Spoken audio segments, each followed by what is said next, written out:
បាទសូមគោរពសួស្តីពុកម៉ែបងប្អូនទាំងគ្នាឥឡូវនេះយើងកំពុងតែចេញដំណើរពីកពតទៅឆ្លងម៉ៃតងវាលពួយបងប្អូនឥឡូវយើងបានមកដល់ខ្លងទ្វារវត្តវាលពួយហើយយើងបន្តទៅមុខត្រង់រហូតទៅហើយវីដេអូដែលខ្ញុំបានបង្ហាញផ្លូវហ្នឹងគឺខ្ញុំបានធ្វើមួយវីដេអូហើយរួចរាល់ហើយបងប្អូនចាខ្ញុំដាក់ link នៅខាងក្រោមឥឡូវយើងមកងាកមកមើលទេសភាពនៅតាមដងផ្លូវនៅពេលដែលភ្លៀងហើយពីយប់ហើយព្រលឹមឡើងខ្ញុំបានឡើងទៅនេះទិដ្ឋភាពប្រហែលជាម៉ោង8ជាងទីទួយហ្នឹងឯងខ្ញុំកំពុងធ្វើដំណើរទៅឥឡូវនេះគឺយើងបានមកដល់ឆ្លងម៉ៃតងវាលពួយបងប្អូនហើយយើងនឹងធ្វើដំណើរទៅខាងក្នុងដើម្បីផ្ដិតយករូបភាពថានៅឆ្លងម៉ៃតងវាលពួយហ្នឹងនៅពេលដែលភ្លៀងហើយ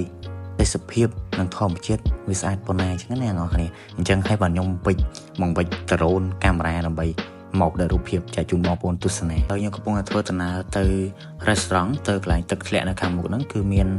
ទឹកអាងធម្មជាតិជាមួយនឹងស្ពានយល់អ្នកនរគ្នាអាចមើលបានគឺយើងមានទឹកហូរហើយទឹកហូរកោនស្ពានជាមួយនឹងទិដ្ឋភាពពីខាងលើគឺស្អាតមែនទែនអ្នកនរគ្នាអាចទស្សនាមើលបានគឺគួរឲ្យចង់ហែលមែនទែនគួរឲ្យចង់លេងទឹកមែនទែនបងប្អូនដែលមានបំណងចង់មកស្នាក់នៅឬក៏ចង់មកលេង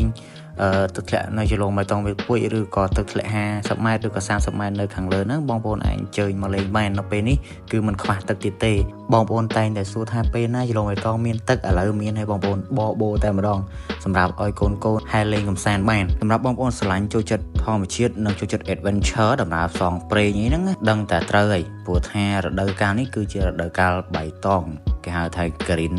session បងប្អូនអាចមក adventure ឬក៏អាចមកលេងនៅឆ្លងម៉ៃតងវាលពួយបានគឺដឹងតែមិនខកចិត្តទេព្រោះថារដូវកាលនេះមិនខ្វះទឹកលេងហើយមួយទៀតបងប្អូនអាច adventure ដំណើរផ្សងព្រេងទៅមើលទឹកធ្លាក់នៅខាងលើបានគឺទឹកធ្លាក់30ម៉ែត្រនិងទឹកធ្លាក់50ម៉ែត្របងប្អូនសម្រាប់បងប្អូនដែលចង់អញ្ជើញមកលេងឬក៏មកស្នាក់នៅឆ្លងម៉ៃតងវាលពួយគឺដឹងតែមិនខកបំណងសម្រាប់ខែនេះទៅមុខបងប្អូនហើយភ្លៀងនៅតែបន្ត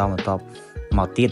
ទឹកមិនមានតែប៉ុណ្ណឹងទឹកនឹងមានច្រើនជាងនឹងបងប្អូនហើយនេះគឺជាស្ពានយល់នៅឆ្លងម៉ៃតងវាលពួយហើយខាងមុខហ្នឹងគឺជាអាងហាលទឹកធម្មជាតិហើយយើងដើរហួសស្ពានហ្នឹងទៅ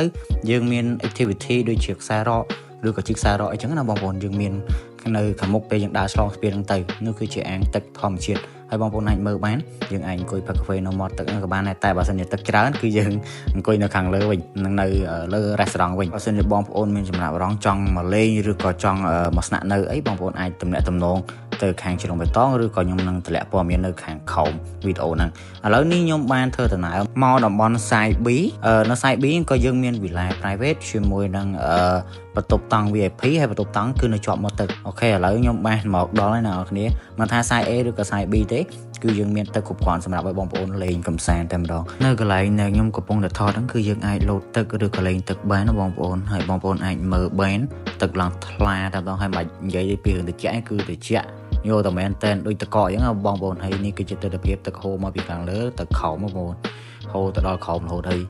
មានអារម្មណ៍ថាឃើញទឹកឲ្យចង់តែលេងនេះបងប្អូនគឺជាមេឃរបស់យើងគឺចង់ភ្លៀងទៀតហើយអញ្ចឹងដូចខ្ញុំបានជម្រាបប្រាប់បងប្អូនពីខាងលើអញ្ចឹងបងប្អូនអាចអញ្ជើញមកលេងខែនេះកុំភ័យឬក៏ខ្លាចថាអត់មានទឹកឬក៏អត់មានទឹកលេងមិនបាច់ភ័យបងប្អូន